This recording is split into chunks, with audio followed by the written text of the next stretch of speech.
दुख दर्द भाव के सब मिटे सतगुरु चरण नित से। ये दुख दर्द भाव के सब मिटे सतगुरु चरण नित से।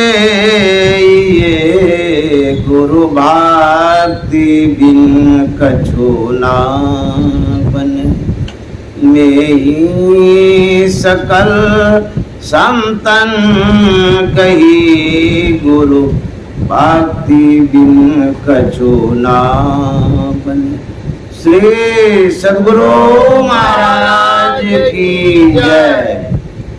प्रातः स्मरणीय अनंत श्री विभूषित परमाराध्य सद्गुरु महाराज गुरुदेव महर्षि संत सेवी परमानंद जी महाराज, मंच पर उपस्थित पूज्य विपिन बाबा और दिगरी कटिहार ग्राम के विशेष सत्संग प्रेमी महानुभावों, माता एवं बहनों, मैं आदरणीय पंचानंद बाबू को साधुवाद देता हूँ, जिन्होंने हमें बुला करके आप लोगों का दर्शन कराया है। मैं सौभाग्यशाली हूँ जो सत्संग प्रेमियों का यहाँ दर्शन प्रसन्न होता है। आप लोगों से मिलकर के मुझे बड़ी खुशी हुई। आप लोगों का सत्संग के प्रति बड़ा अच्छा लगाव है, झुकाव है, सत्संग के प्रति बड़ी आस्था है। आप लोग संत मत की बातों को समझते हैं, यह संस्कार आप लोगों में है। आदरणीय पंचानंद बाबू ने अपने सुपुत्र के लिए और जो नई बहू आई है उसके लिए सत्संग कराया है, उसकी शुभकामना के लिए। पुत्र का नाम उज्जवल बाबू है। अभी तक जीवन में जो उज्जवल बाबू ने प्राप्त किया, इससे तो यही पता चलता है कि उनका भविष्य जीवन भी उज्जवल ही उज्जवल है। हम लोग गुरु महाराज के ज्ञान से जुड़े हुए हैं, गुरु महाराज के प्रभाव से अवगत हैं। गुरु महाराज ने जो हम लोगों तक संत मत का ज्ञान दिया, उसमें एक मूल आधार दिया। जैसे मकान आप बनाते हैं तो मकान का जो बेस होता है, जिसको नींव भी बोलते हैं, नींव मकान का जिस तरह से आप देते हैं और जैसा नींव होता है, मकान का लाइफ उसी नींव पर टिका रहता है। तो हमारे गुरु महाराज ने जो सत्संग का नींव डाला है, तो वह नींव इतना ठोस है कि कितने जन्मों तक इस सत्संग में जो आते जाएंगे उसका जो जीवन है कभी हिल डोल नहीं होगा। ये जो ज्ञान गुरु महाराज ने खोजा है, सत्संग का जो नींव डाला है, बड़ा मजबूत है, ठोस है। गुरु महाराज ने कृपा करके कहा था, मैंने संत मत को जो समझा है, समझते समझते इतना समझ गया है कि मुझे संत मत से कोई हिला नहीं सकता है। ये ठोस ज्ञान है जो गुरु महाराज ने प्राप्त किया, और कोई इस ज्ञान को काट भी नहीं सकता है। शास्त्र सिद्ध ज्ञान है और संत का जो ज्ञान है उससे सिद्ध किया हुआ ये ज्ञान है। चाहे वेद हो, पुराण हो, गीता हो, रामायण हो, कोई भी ग्रंथ आप ले लीजिए, जिन ग्रंथों को आप उदाहरण में रखना चाहते हैं रख लीजिए। अब गुरु महाराज का जो ज्ञान है, उस ज्ञान में आप काट नहीं सकते। तो गुरु महाराज का जो ज्ञान बड़ा ठोस है। हम लोगों को जो एक ज्ञान अवलंब दिया है, बड़ा ठोस अवलंब दिया है। यदि गुरु महाराज के कहे अनुसार चलते रहेंगे, आपका और आने वाली जो पीढ़ियां हैं उनका उद्धार अवश्य होगा। तो गुरु महाराज का ज्ञान, संतमत का ज्ञान, सत्संग का ज्ञान बड़ा ठोस है। इस ज्ञान को पकड़े रहिए। सब कुछ यदि आप भूल जाते हैं वो हर्ज की बात नहीं है, लेकिन सत्संग को नहीं भूलिएगा। यही डोर है, यही छोर है। जितना जो कुछ भी आप भूलते हैं उससे कोई हानि नहीं हो सकती है, लेकिन यदि सत्संग को भूल जाइएगा कैसा होगा? जैसे पन भरनी पहले कुआं में पानी भरने जाती थी तो बाल्टी रखती थी, रस्सी रखती थी। जब बाल्टी को नीचे गिराती थी तो रस्सी को पकड़ के रखती थी। गिराते गिराते बाल्टी और रस्सी पूरे नीचे तक वो कर देती थी, लेकिन पूंछड़ी जो है, पूंछ लास्ट वाला, उसको पकड़ के रखती थी। कहीं वो गिर गया तो बाल्टी, रस्सी, पानी सब गया। तो जब वो पूंछ पकड़ के रखती थी तो उसी को पकड़ पकड़ करके ऊपर कर लेती थी। उसके बाद रस्सी, बाल्टी, पानी सब मिल जाता था। उसी तरह से ये जो सत्संग है, ये पूंछ है, इसको नहीं छोड़िएगा। इसको छोड़ दिए तो किस रसातल में जाएंगे इसका कोई ठिकाना नहीं है, क्योंकि इसी सत्संग के माध्यम से हमें प्रेरणा मिलती है, जीवन में प्रभाव होता है, और तभी आप प्रेरित होकर के ध्यान की ओर बढ़ते हैं। और सत्संग छोड़ दिए तो न ध्यान करेंगे, न शुभ कर्म करेंगे, दुर्गति हो जाएगी। इसलिए सत्संग से लागी रहो रे भाई, तेरी बिगड़ी बात बन जाए। सत्संग से लगे रहिए, जो बिगड़ा हुआ है वो भी बन जाएगा। कहते हैं भूले मन को समझा लीजिए। भूले मन का मतलब होता है जैसे कि आप कोई सामान भूल जाते हैं, तो ढूंढते हैं, खोजते हैं, और यदि भूल हो जाती है तो पश्चाताप भी होता है। आप कुछ भी भूल गए हैं, याद नहीं है, आपके मन में दुख हो रहा है कि हम कुछ भूल गए हैं, तो दुनिया का कोई भी चीज़ आप भूल जाइए तो उसको जाने दीजिए। यदि उस भूले मन को, जो भटका हुआ मन है, संसार में अटका हुआ मन है, उसको समझाना बुझाना चाहते हैं, कहते हैं सत्संग में आ जाइए। भूले मन को समझा लीजिए, सत्संग के बीच में आए कीजिए। हम लोग पंचायती करते हैं किसी को समझाने के लिए, विचार लेते हैं या उस पर प्रभाव डालते हैं। इनका मन बिखर गया है, बिगड़ गया है, पंच भगवान इसको समझा दीजिए, कहते हैं नहीं सर। या जो बुद्धिजीवी व्यक्ति होते हैं वो समझा देते हैं। हम लोगों का मन जो बिगड़ गया है, भटक गया है, इसको समझाने के लिए कहाँ जाएंगे?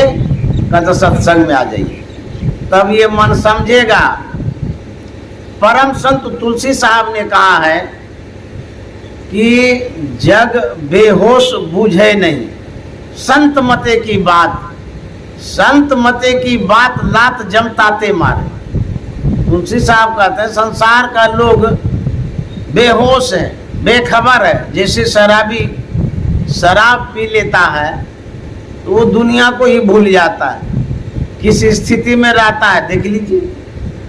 वह स्थिति नरक वाली, कहीं सड़क पर लेटा हुआ है, नदी नाले के किनारे में है, बेशुद्ध है, बेखबर है, उसको आदमी नहीं कहते हैं, कहते पागल हो गया है, बुद्धि खराब हो गई इनकी।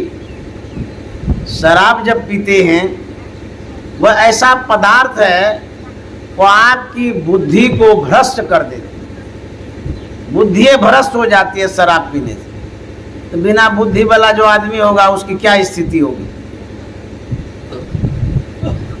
तुलसी साहब कहते हैं संसार का लोग बेहोश पड़ा हुआ है, अज्ञान की अवस्था में, अबोध की अवस्था में, बुद्धिहीनता में पड़ा हुआ है ज्ञान के बिना। तो कहते हैं संत मत की बातें कही जाती, लोग समझता नहीं है। जग बेहोश बूझे नहीं, बूझता ही नहीं है। तो संत की बातों को ध्यान से सुनिए, समझिए, तब जा करके आपका विशेष कल्याण होगा। तुलसी साहब एक कहानी है, संस्मरण है, घटना है। हरिद्वार के गंगा किनारे वो घूम रहे थे। संयोग से एक पुजारी पंडित गंगा में स्नान करता है। स्नान करके स्वच्छ वस्त्र धारण करता है। पूजा के लिए वो वहाँ से प्रस्थान करता है। कुछ कदम बढ़े ही होंगे, एक साधारण व्यक्ति से उनका शरीर स्पर्श कर जाता है। वह पंडित बड़ा बिगड़ा उसके ऊपर, डांटने लगा, झमेला बढ़ गया। तुमने हमको छू दिया, अशुद्ध हो गए, वस्त्र अब है नहीं, पूजा हम कैसे करेंगे? तुमने बड़ी गलती की है। बिगड़ रहे थे, डांट रहे थे। जब तुलसी साहब की नज़र पड़ी, उस विवाद की ओर बढ़े, करीब में गए। तुलसी साहब ने पंडित पुजारी से पूछा, आप लोग झगड़ा क्यों कर रहे हैं, बात क्या है? उलझ गए हैं दोनों। पुजारी ने कहा कि महाराज, इस शूद्र ने हमें स्पर्श किया है, छुआ गए, कपड़ा अशुद्ध हो गया, शरीर अशुद्ध हो गया, कपड़ा है नहीं, अब पूजा हम कैसे करेंगे? और इसने छू करके हमें भ्रष्ट कर दिया है। तुलसी साहब समझ गए बात को। अब समझाने लगे कि देखो जी, जो गंगा की उत्पत्ति हुई है कैसे हुई है आपके पुराने के अनुसार, शास्त्र के अनुसार। तो पंडित जी ने पट से कहा, ये तो हम पढ़े हैं कि विष्णु भगवान के चरण से गंगा का अवतरण हुआ, ऐसा हम लोग भी सुने हैं, पढ़े हैं। तो बोले शूद्र की उत्पत्ति। तो पंडित जी ने कहा उसके विषय में भी सुने हैं कि शूद्र भी विष्णु के चरण से ही उत्पन्न हुआ। तो तुलसी साहब ने कहा गंगा की उत्पत्ति विष्णु के चरण से हुई, उसको बड़ा सम्मान देते हैं, प्रणाम करते हैं, आदर देते हैं। जो विष्णु के चरण से उत्पन्न हुआ गंगा है उसको इतना मानते हैं, जो विष्णु के चरण से ही उत्पन्न शूद्र है उसको इतना अपमानित करते हैं। तो गलती किसकी है? उस चरण की तो गलती है जिस चरण से ऐसा चीज उत्पन्न हुआ है। तो पंडित जी चुप ही हो गए। जो शूद्र हैं वह हमारे समाज की देन है। क्यों? जो हमारे समाज में बुद्धिजीवी हो गए हैं, होशियार, उन्होंने ही हमको वर्ण व्यवस्था में डाल दिया। वही तो बांटे हैं, ये वैश्य है, ये शूद्र है, ये ब्राह्मण है, ये राजपूत है। यदि आप जन्म धारण करते हैं तो उस समय किस जाति के होते हैं बच्चे को पता होता है? बिहार में जो बच्चा जन्म लिया अभी, उसको अमेरिका भेज दीजिए अभी। 10 साल 20 साल के बाद पूछिएगा आप किस जाति के हैं, कहेंगे हमको क्या पता किस जाति के, हम तो अमेरिका में उत्पन्न हुए हैं। तो बच्चों को जो संस्कार आप देते हैं, जो सिखाते हैं, उसी के अनुरूप वो संस्कारी तो सीखता है। माँ बाप परिवार वाले सिखाते हैं, ये मम्मी है, ये पापा है, ये परिवार वाले हैं, तब उसको ज्ञान होता है। उसी तरह से जो वर्ण व्यवस्था में हम लोग पढ़े हुए हैं उसमें मतभेद है और उसमें झंझट भी है। हम शूद्र को हे दृष्टि से देखते, ओछी दृष्टि से देखते हैं, लेकिन जिन शूद्रों को आप देख रहे हैं उनमें यदि ज्ञान हो, यदि वो संत हैं, क्या उसको भी ओछी दृष्टि से देखेंगे? नहीं। जे पहुँचे ते कही गए, तिनकी एक बात, सबे सयाने एक मत तिनकी एक जात। संत जो होते हैं वो किसी जाति पाति के नहीं होते। कबीर साहब थे, जुलाहा थे, लेकिन इतने बड़े संत हो गए, उनको भी शूद्र कहेंगे। रविदास जी महाराज चमार जाति के थे, क्या उनको भी शूद्र कहेंगे? उन्होंने ऐसा कर्म किया है, जो उच्च जाति के लोग हैं उनसे श्रेष्ठ हैं, वो पूजनीय हैं। तुलसी साहब ने कहा सबसे बड़े हैं संत, दूसरा नाम है दीजिए 10 अवतार तिन्हें प्रणाम है, ब्रह्मा विष्णु महेश सकल अवतार है, अरे हारे पलटू सबके ऊपर संत मुकुट सरदार। जो संत हो जाते हैं वो शूद्र नहीं रहते, वो श्रेष्ठ जन हो जाते हैं, वो महाजन हो जाते हैं। महाजनों इन गता स्वपंथा, वो मार्गदर्शक हो जाते हैं, हमारे जीवन को सही दिशा निर्देश करने वाले संत होते हैं। इसीलिए संत श्रेष्ठ होते हैं, वो किसी जाति पाति के नहीं होते हैं, वो विश्व के कल्याण के लिए होते हैं। हमारे गुरु महाराज ने जाति व्यवस्था में जो खामियां थी सबको पाठ दिया। जितने मनुष्य तनधारी हैं प्रभु भक्ति कर सकते थे, हिंदू हो, मुस्लिम हो, सिख हो, ईसाई हो, जैन हो, बौद्ध हो, कोई भी हो, सब इस गंगा की धारा में स्नान कर सकते। गुरु महाराज ने कितना बड़ा काम किया। कहते हैं अगर न होते संत जन तो होता क्या? तो जल जाता संसार। संत जन नहीं होते आज हम इस स्थिति में भी नहीं होते। कब मर गए रहते, खप गए रहते, कोई ठिकाना नहीं है।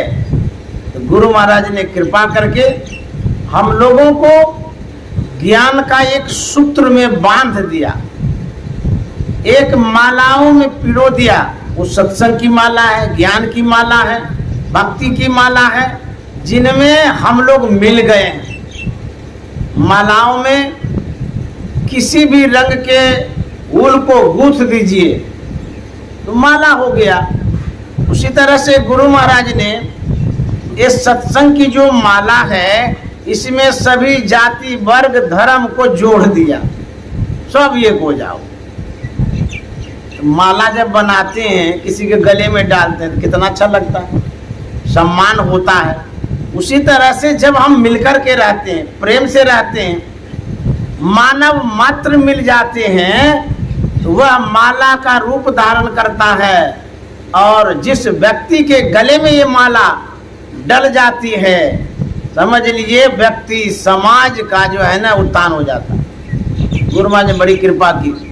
एक बार गुरु महाराज सत्संग कर रहे थे, तो सत्संग की जब समाप्ति हो गई, वहाँ एक सज्जन आए। उन्होंने गुरु महाराज से जिज्ञासा किया कि महाराज आपने सत्संग किया, ये तो अच्छा ही किया, लेकिन आपने ठाकुर जी को नहीं पधराया, यह मेरे मन को अच्छा नहीं लगा। यहाँ ठाकुर जी का कहीं स्थान ही नहीं देख रहे हैं। जिस समय गुरु महाराज सत्संग करते थे, मंच पर गुरु महाराज पधारते थे और कोई तस्वीर नहीं लगती थी। मैंने जो सुना है, क्योंकि उस समय हम सत्संग में जाते नहीं थे, देखेंगे कैसे। तो गुरु महाराज ने कहा आपने सत्संग सुना? तो सज्जन ने कहा हाँ बढ़िया से सुना, अच्छा लगा सत्संग, लेकिन मुझे दुख इस बात की है कि आपने ठाकुर जी को नहीं पधराया, इसीलिए मैंने आपसे पूछा। गुरु महाराज ने कहा मैंने ठाकुर जी को तो पधराया। उस सज्जन ने कहा आप कहाँ पधराए हैं, हमारी नजर वहां तक नहीं गई है, जरा बता दीजिए मैं ठाकुर जी को देख लूंगा आपने कहाँ पधराया। पधराने का मतलब स्थापित कर, जैसे अभी तस्वीर लगा है ना मंच पर गुरु महाराज का, इसी को पधराना कहते, बैठाना। तो गुरु महाराज ने कहा आपने जो सत्संग सुना यही सत्संग ठाकुर जी थे, इसी को मैंने पधरा दिया। अब देखिए ये जो सत्संग है यही ठाकुर जी है, यही भगवान है, क्योंकि गोस्वामी जी ने कहा देहि सत्संग निज अंग श्री रंग भव भंग कारण शरण सुकारी। भगवान से कहते हैं भगवान हमको सत्संग दे दीजिए। गोस्वामी जी कहते हैं इसलिए मैं सत्संग मांगता हूं, ये सत्संग ठाकुर जी है। भगवान को जो आप मानते हैं, भगवान के रूप को आपने देखा कैसा होता है? जिस रूप का आप दर्शन करते हैं वह भगवान का वास्तविक रूप नहीं है। तब भगवान का रूप क्या है? हमारे गुरु महाराज ने बताया है जो ज्योति है, जो प्रकाश है, ये भगवान का रूप है। जो शब्द है ये भगवान का रूप है। ज्योति और शब्द ये भगवान का रूप है। तुम्हारे ज्योत स्वरूप अरु तुम्हारे धुन रूपा परखत रहो निस दिन गुरु करु दयानुपा। कहते हे गुरुदेव आपका जो रूप है वो ज्योति स्वरूप है। गुरु ज्योति स्वरूप है, परमात्मा ज्योति स्वरूप है और शब्द स्वरूप है। यही दो रूप परमात्मा का, ईश्वर का है, गुरु का है, जिसको प्राप्त करने के लिए हम लोग सत्संग में आते हैं। तो सत्संग में ज्ञान की चर्चा होती है, यही ज्ञान परमात्मा है। इसीलिए गोस्वामी जी ने कहा कि आपका ये निज अंग है। इस निज अंग का जब संग होता है कहते हैं भवभंग होता है, सब दुख दूर हो जाता है। इसीलिए भगवान हमको सत्संग दे दीजिए। जब मुक्तिकोपनिषद को पढ़ते हैं उसमें एक प्रसंग है। हमारे संत भगवंत हनुमंत भगवान श्री राम के पास पहुंचे। उन्होंने जिज्ञासा किया कि प्रभु आपके निज स्वरूप को प्राप्त करने के लिए क्या करना होगा? क्या बहुत से शास्त्रों को पढ़ने से आप मिल जाएंगे? बहुत सी जो कथाएं हम लोग सुनते हैं, चाहे गीता की कथा हो या भगवत की कथा हो या रामायण की कथा हो, जो भी कथा आप सुनते हैं, हनुमान जी कहते हैं क्या उन कथाओं को सुनने मात्र से आप मिल सकेंगे? अब भगवान श्री राम क्या जवाब देते हैं? भगवान श्री राम कहते हैं बहुशास्त्र कथा कंतारो मंथन वृतैव किम अन्वेष्टव्यम प्रयत्न मारुति ज्योतिरांतरम। हे हनुमान, कहते हैं हे हनुमान, बहुत से शास्त्रों की कथाओं को मथने से क्या फल, अंतर की ज्योति की खोज करो। ये मुक्तिकोपनिषद में है। भगवान श्री राम कहते हैं यदि मुझे पाना चाहते हो तो आपके अंदर में, मानव के अंदर में जो प्रकाश है उस प्रकाश की खोज करिए, वही रूप हमारा। अब देखिए भगवान का रूप कैसा है? प्रकाश स्वरूप, शब्द स्वरूप। अब खोज हम करते हैं बाहर में, कहाँ नहीं जाते हैं खोजने के लिए। तो जो चीज आप देखते हैं उसी को भगवान मान लेते हैं, लेकिन उसमें भगवान व्यापक है। किस रूप में? ज्योति और शब्द रूप में। जो व्यापक है, जिसे देख नहीं पाते उसी की खोज करनी है, तब भगवान मिलेंगे, परमात्मा मिलेंगे। अब बाहर में खोजते ढूंढते रहेंगे वो नहीं मिलेंगे। एक लघु कथा है, बड़ी अच्छी कथा है। एक बूढ़ी माता जी शाम के समय सुई खरीदने के लिए जाती है। उनके मन में होता है कि साड़ी सिल लेंगे तो कल पहनने में काम आएगा। एक दुकान पर जाती है, दुकानदार से कहती है कि बाबू मुझे सुई दे दीजिए। पैसा लेकर के उसने सुई दिया। उसके बाद वो माता जी आ रही थी, गली हो करके रास्ता था, तो गली में उभर खाबर रास्ता था और अंधेरा छा गया था। वह जो आ रही थी, पैर उभर खाबर जमीन में जो गया, हाथ हिल गया, सुई वहीं गिर गई गली में। वह बूढ़ी माता जी आगे बढ़ती है, वहां चली जाती है जहां म्युनिसिपैलिटी का पोल था और उसमें बिजली जल रही थी। वह वहां घूमने लगती है। एक सज्जन आता है, उसने पूछा कि माता जी आप यहाँ क्या खोज रही हैं? बोले कि बाबू सुई खो गई है, वही मैं खोज रही हूँ। उनके दिल में दया आ गई कि बूढ़ी है, मदद कर देते हैं सुई खोजने में। वो भी ढूंढने लगे उसी रोशनी में। उसके बाद दूसरा आदमी आया, बोले कि आप लोग क्या खोज रहे हैं? सज्जन ने कहा कि माता जी की सुई खो गई है, वही खोजने में मदद कर रहे हैं। उसके भी दिल में दया आ गई कि हम भी खोज देते हैं। वो भी खोजने लगे। फिर तीसरा आदमी आ गया। तीसरे आदमी ने कहा कि आप लोग बहुत देर से खोज रहे हैं मिल करके, क्या खोज रहे हैं? बोली कि माता जी की सुई खो गई है, वही मदद कर रहे हैं खोजने में। उस आदमी ने कहा उस बूढ़ी से कि बूढ़ी माता जी ये बतलाइए आपकी सुई कहाँ गिरी है? आपकी नजरें कमजोर हो गई है, इसीलिए आप ढूंढ नहीं पाती। हम लोगों की नजर अभी बहुत अच्छी है, आप बता दीजिए कहाँ सुई गिरी है, सब मिलकर के एक नजर से ढूंढेंगे, सुई अवश्य मिल जाएगी। तो बताइए कहाँ गिरी है? उस बूढ़ी ने कहा कि बाबू सुई फलाने गली में गिरी है। बड़ा विचित्र बात है, गली में गिरी है और खोज रहे हैं म्युनिसिपैलिटी के पोल के पास। बोले वहां अंधकार है और यहाँ प्रकाश है, इसीलिए यहाँ खोज रहे हैं। तो कबीर साहब ने कहा है वस्तु कहीं ढूंढे कहीं, कई विधि आवे हाथ, कह कबीर तब पाइए भेदी लीजे साथ। अब सामान आपका कहीं और खोया है, अब खोज कहीं और हो रही है। व्यक्ति सुख ही तो खोजता है, कौन नहीं खोजता है? बच्चा को भी कहिए तो भी सुख खोजता है, पढ़े लिखे को कहिए वो भी सुख खोजता है, जो अनपढ़ है वो भी सुख खोजता है।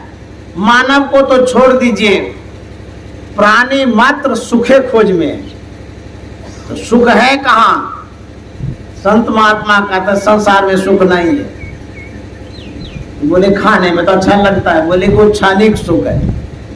गुरु महाराज ने कहा है तन सुख मन सुख इंद्र सुख सब दुख, तन सुख मन सुख इंद्र सुख सब दुख, तज दे विषय दुखदाई ब्रह्म खाई ओ भाई, तज दे विषय दुखदाई ब्रह्म खाई ओ भाई। चलू चलू चलू भाई धरु गुरु पद धाई, ओ भाई दृढ़ अनुरागी ब्रह्म त्यागी हो भाई। गुरु महाराज सुख के विषय में बतला रहे हैं, ध्यान से सुनिए। तीन तरह का जो सुख है वह शरीर से संबंधित सुख है, उसको विषय का सुख कहते हैं, बाहरी सुख कहते हैं, और इंद्रियों के द्वारा सुख बोलते हैं। गुरु महाराज का तन सुख, शरीर में जैसे अभी पंखा लगा है, अच्छा लगता है ना, गर्मी से राहत मिलती है, तो वाह बहुत अच्छा लगता है, तन का सुख। रसगुल्ला टिकड़ी गुलजामुन खाते हैं, ये तन का सुख है। मुलायम सैया पर सोते हैं, ये तन का सुख है, समझ गए। उसके बाद मन का सुख होता है, जैसे कोई भी रूप आप देखते हैं, कहते बड़ा अच्छा लगा, मन तो खुश हो गया देख करके। कान से जो कुछ सुनते हैं, कहते बहुत अच्छा लगा, ये मन का सुख है। मन का सुख का मतलब ये है जो मानसिक सुख है, जिसे आप नहीं देखते हैं तब सुख मिलता है। जैसे गुरु महाराज ने कहा कि मानस ध्यान करिए, तो मानस ध्यान में मने मन ध्यान किया जाता है। तो मन के द्वारा जो सुख मिलता है उसको मानसिक सुख कहते हैं। तन सुख, मन सुख, इंद्रिय सुख। इंद्रिय सुख का मतलब तो 14 इंद्रियां हैं। 14 इंद्रियों में आंख है, कान है, नाक है, जीवा है, त्वचा है, हाथ पैर गुदा लिंग आदि। ये जो 14 इंद्रियां हैं इनके द्वारा भी तो सुख मिलता है। जैसे जीभ पर जब मीठा पदार्थ रखते हैं अच्छा लगता है ना, जैसे रसगुल्ला रखे जीभ पर रखे हैं तो बाप रे इतना स्वादिष्ट है। अचार रखते हैं तो बाप रे बाप कितना अच्छा लगता है अचार। ये इंद्रियों का सुख है। तो गुरु महाराज कहते हैं तन सुख, मन सुख, इंद्रिय सुख क्या है, कहते सब दुख। लेकिन संसार का लोग तो इसी में लगा रहता है। शरीर सुख के लिए सुबह से शाम लगे रहते हैं ना, सवेरे सवेरे बढ़िया से खाते हैं। उसके बाद जो काम करने के लिए आप जाते हैं, रुपया कमाते हैं, वो भी शरीर सुख के लिए कमाते हैं। अच्छा से घर बनाते हैं, कपड़ा पहनते हैं, विविध व्यंजन खाते हैं, शरीर सुख है। सुबह से शाम तक शरीर सुख में लगे हैं। अब गुरु महाराज कहता जितना आप सुख ढूंढ रहे हैं, जिस सुख में लगे हैं सब दुख है। और क्या कहता है, भ्रम खाई हो भाई। खाई का मतलब गड्ढा होता है। ये जो सुख है जिसमें हम आप लगे हुए हैं ये खड्डा के समान है, गड्ढा के समान है। ऐसी सुख में लगे हुए हैं। मान लिया जाए कोई कुआं में गिर गया, अब कुआं में गिरा है, अंधकार में भी पड़ा हुआ है, उसका मुंह जो है ऊपर है और ऊपर से मधु टपक गया, मुंह में चला गया तो बाप रे बड़ा बढ़िया मधु है। मधु तो बढ़िया है, खाने में भी अच्छा लग रहा है, बड़ा खुश होता है। लेकिन उसको ये भी तो बोध होना चाहिए हम कुएं में पड़े हैं, अंधकार में पड़े हुए हैं, अब मुंह में मधु आ रहा है, बड़ा खुश है। गुरु महाराज कहते हैं जो सुख आपको मिल रहा है खुश तो है लेकिन गड्ढे में पड़े हुए, दुखदाई सुख है। गुरु महाराज कहते हैं क्या सोबत गफलत के मारे, जाग जाग मन मेरे, क्या सोबत गफलत के मारे, जाग जाग मन मेरे। कोई कुआं में सो जाए, लेकिन बड़ा बेवकूफ आदमी वहां सोने का जगह है, बड़ा बेखबर है, कुआं में जाके सोया है, ऊपर में सोना चाहिए। तो गुरु महाराज कहते हैं जो मन है सोया हुआ, कहाँ सोया हुआ है, कुएं में सोया हुआ, गड्ढे में सोया हुआ है। कहेंगे कैसे कुआं में खूब सोया हुआ है। कबीर साहब से सुनिए वो क्या कहते हैं,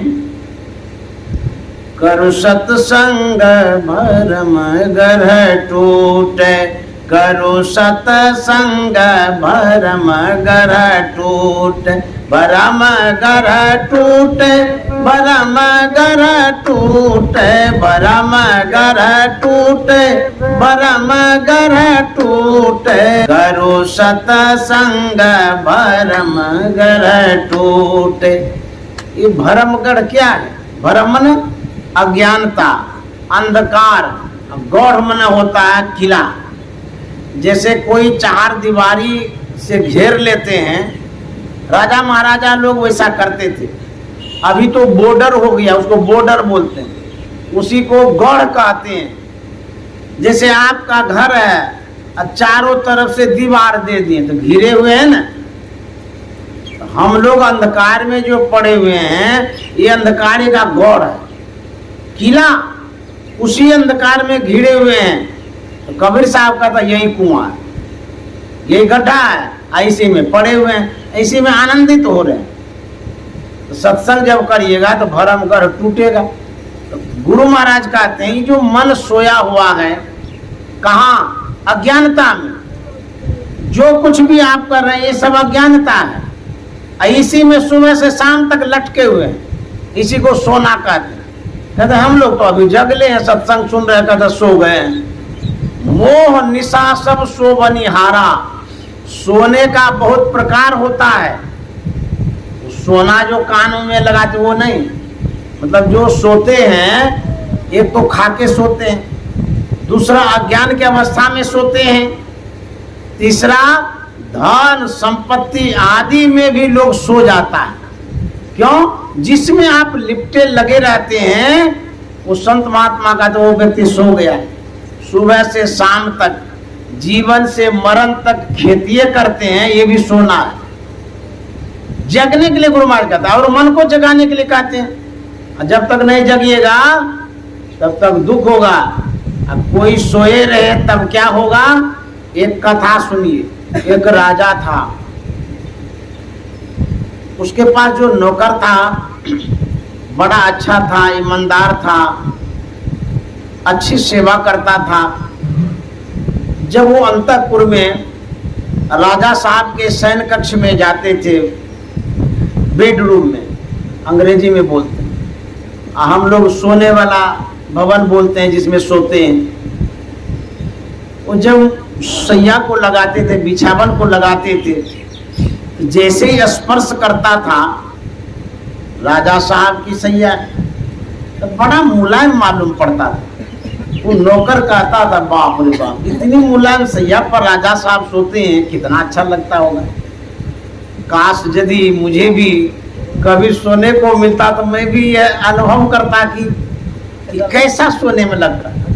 देखिए, जो गरीब आदमी है, नौकर है, चाकर है, जिसके पास अर्थ नहीं है, धन नहीं है, बहुत तरह का शौक पाल लेता है। हम भी एसी में जाते, हम भी हवाई जहाज में घूमते, हम भी फॉर्चून ले लेते, 4 व्हीलर ले लेते, होता है ना ऐसा।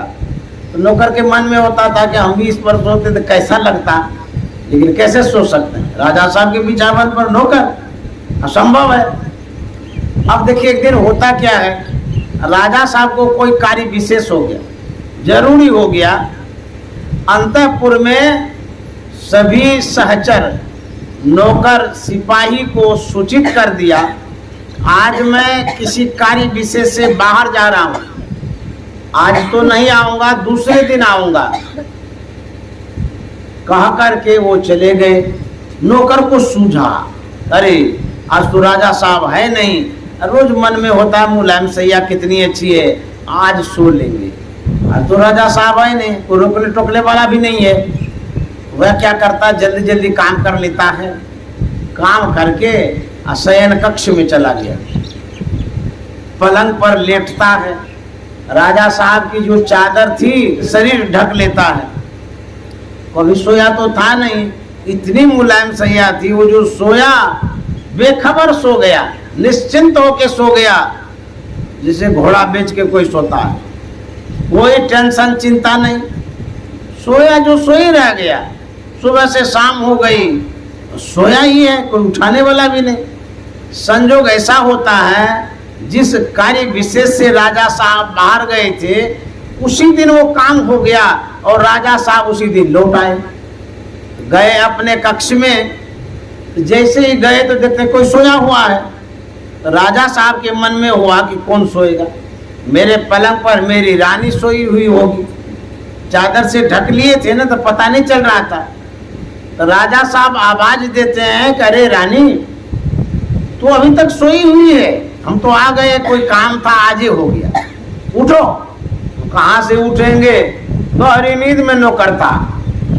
राजा साहब सोचते हैं कि रानी तो इतना सोती नहीं थी, एक आवाज में उठती थी, आज इनको क्या हो गया, उठ क्यों नहीं रही है। फिर आवाज लगाते हैं, अरे उठो ना, हम आ गए हैं, तो अभी तक सोई है। फिर भी नहीं उठे। राजा साहब के मन में होता है, रानी कितनी थक गई है, कौन काम करती है जो इतना बेखबर सोई है। आवाज देते हैं, उठती नहीं है। अब राजा साहब धक्का लगाते हैं, जोर से धक्का दिए, उठो हम आ गए, तू अभी तक सोई है। जैसे जोर से धक्का दिए, नौकर चादर उठाता है तो देखते ही तो राजा साहब है, और राजा साहब देखती तो नौकर है। हम तो सोच रहे थे कि रानी सो गई है, ये तो नौकर है। अरे हम आज बाहर गए तो तुम हमारे पलंग पर सोया। डंडा लिया, पीटना शुरू किया। इतनी हिम्मत हमारे पलंग पर सोने का। पीटते पीटते पीटते राजा साहब का हाथ ही दर्द करने लगा, तो पीटना छोड़ दिया। नौकर का शरीर तो हट्टा कट्टा होता है ना, कितना वो पीटेंगे।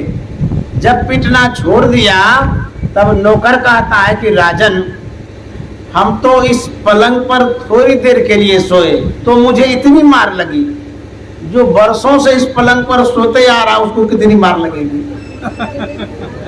तो गुरु महाराज कहते हैं, क्या सोबत गफलत के मारे, जाग जाग मन मेरे, अंतकाल संगी नहीं को, संग न चल को तेरे, क्या सोबत गफलत के मारे, जाग जाग मन मेरे। जो गुरु महाराज ने जगने की बात कही, सत्संग की बात कही, ध्यान के विषय में जो गुरु महाराज ने कहा है, सबका मूल गांठ बांध लीजिए, सत्संग है। सत्संग करेंगे तब तो मोक्ष मुक्ति को प्राप्त करेंगे, मन को उठा सकेंगे। कहीं इसको छोड़ दिए तो गुरु महाराज कहते सत्संग मेरी सांस है। जीवन पर्यंत सत्संग करते रहे और सबको उपदेश देते रहे। अब कोई खाली सत्संगे करे, ये भी ठीक नहीं। ध्यान भी जरूरी है, सत्संग भी जरूरी है, ध्यान भी जरूरी है।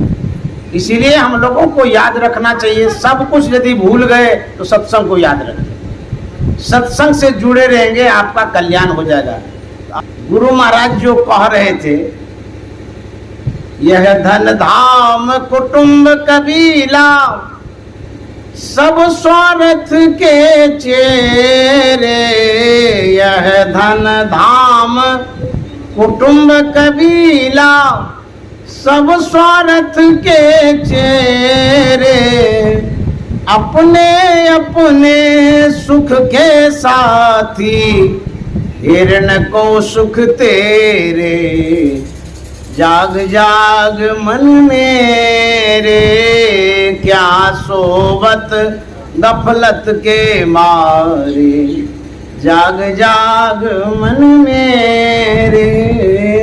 गुरु महाराज कहते हैं, यह धन धाम कुटुंब कबीला, धन धाम जो भी आपका स्थान है, कबीला विशेष जमीन जो हो जाती है, प्रॉपर्टी, उसके अधिपति आप हो जाते हैं। तो गुरु महाराज कहते हैं, आपके पास जो कबीला है, ढेर जमीन जायदाद, और जितने परिजन हैं, परिवार के लोग हैं, कहता सब स्वार्थ के चेहरे।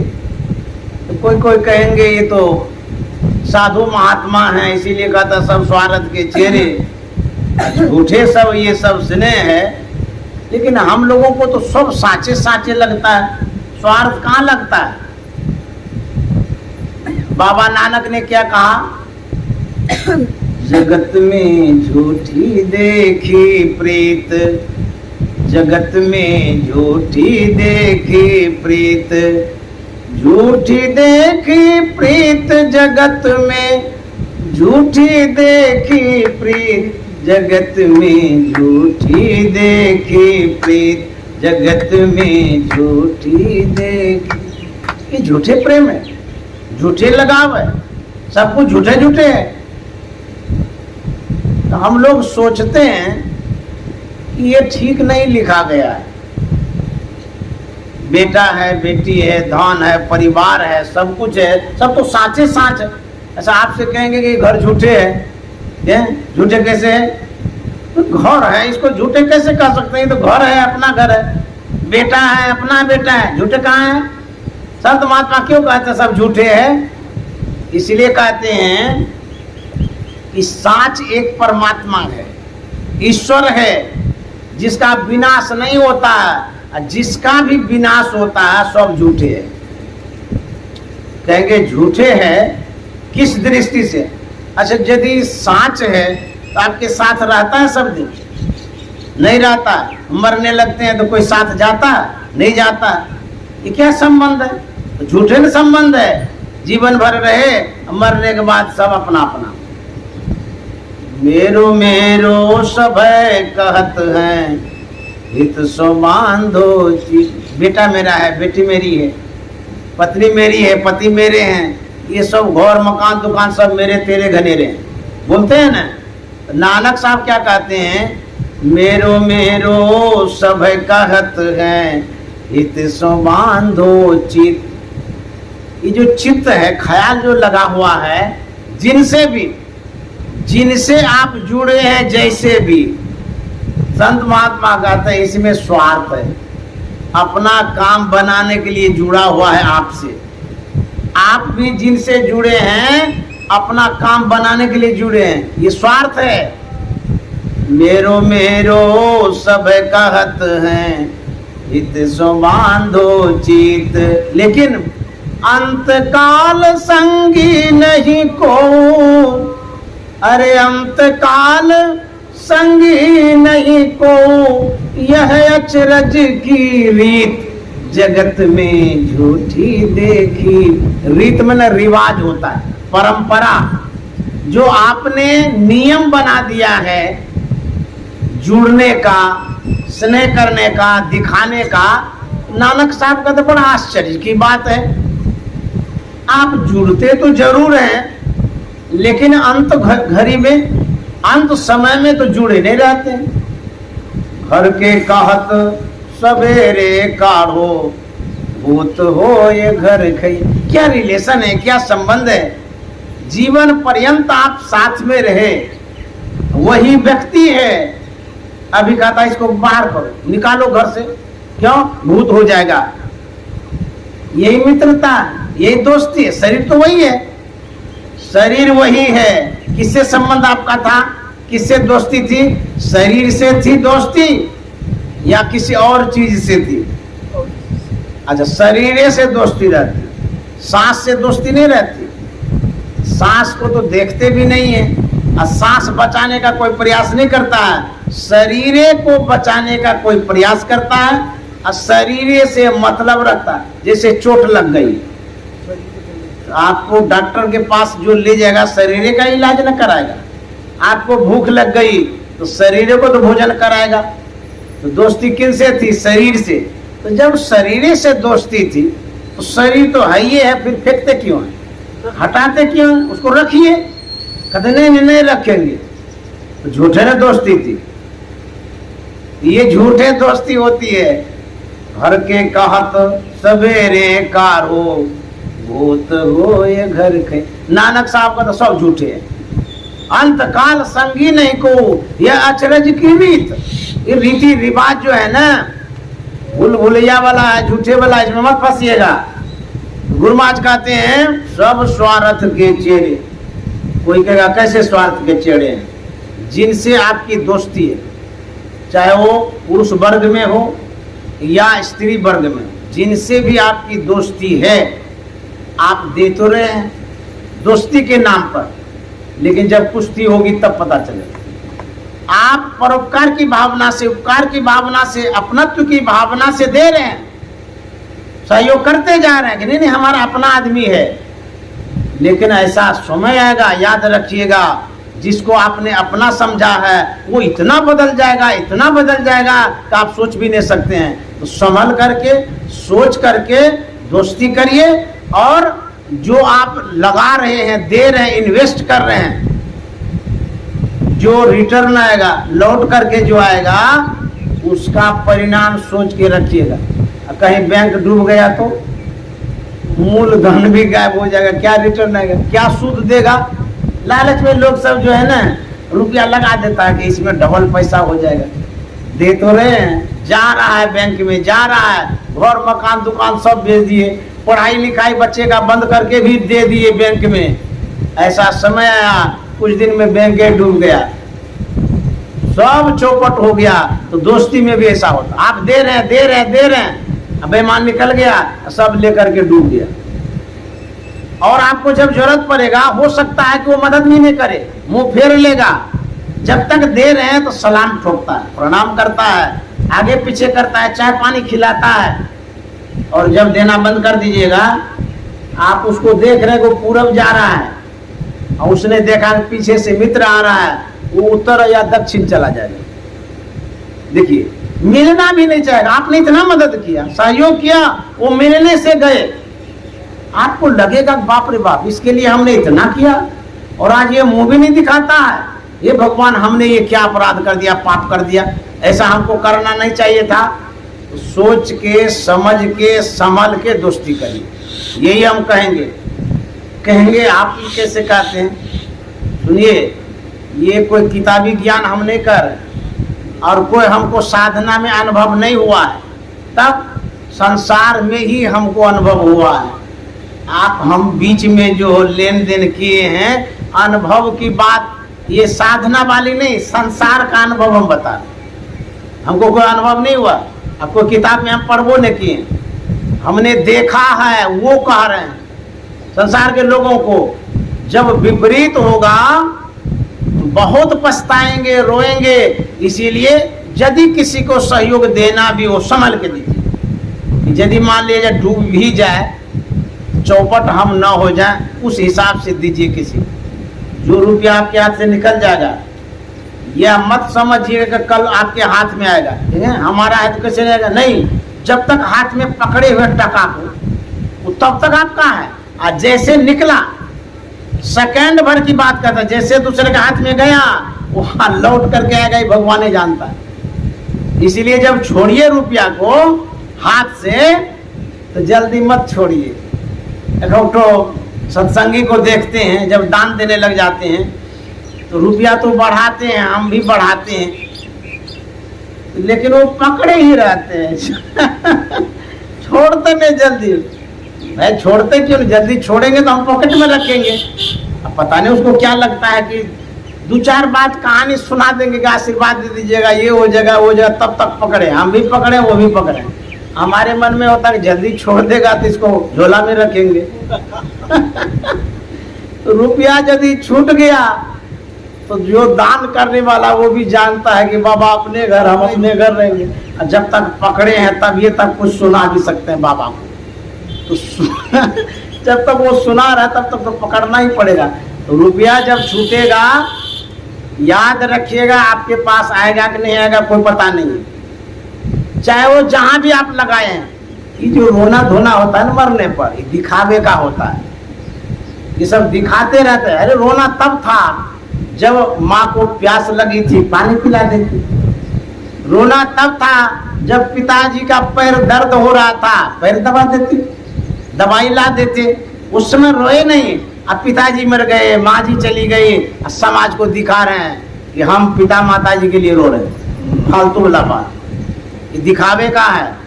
जिंदा में रो लीजिए, तब हम समझेंगे कि सही आप माता पिता की सेवा करने वाले संतान। दिखावे का मत करा करिए। अभी फुर्सत नहीं है, माँ करा रही है, अब पिता छटपटा रहे हैं और बेटा कहाँ है पता नहीं है। अरे कोई भी बेटा होता है किस लिए मांगता है देवता से कि हमारा बेटा होगा तो हमको बुढ़ापे में सहयोग करेगा, इसीलिए ना मांगते। यही एक सहारा, बुढ़ापे का सहारा है।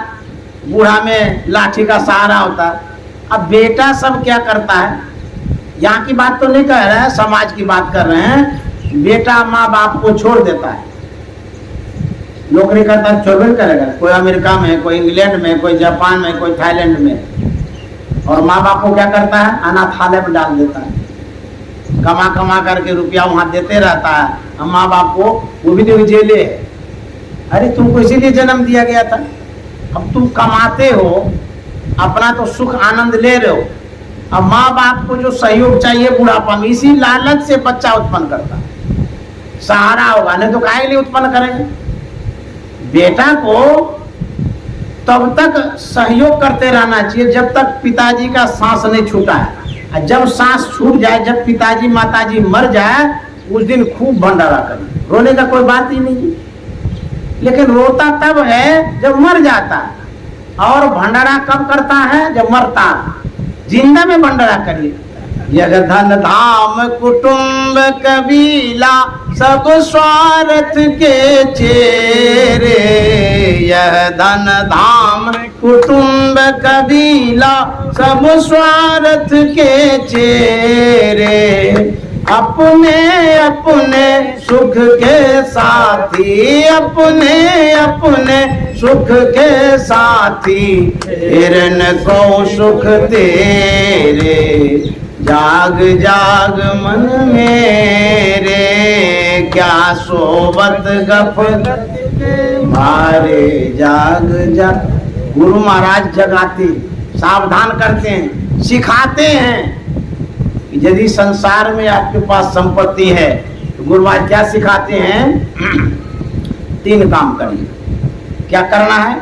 वो उपभोग करिए, किसी के लिए मत बचाइए। पूत सपूत तो क्या धन संचय, पूत कपूत तो क्या धन संचय। अरे आपने कमाया है, जमा किया है, ड्राई फ्रूट्स खाइए, काजू किशमिश छहोरा मनक्का खूब बढ़िया से खाइए, दूध घी दही उपभोग कर लीजिए, कपड़ा पहनिए बढ़िया सा, और समाज में अच्छे से जी लीजिए। गुरु महाराज की जय।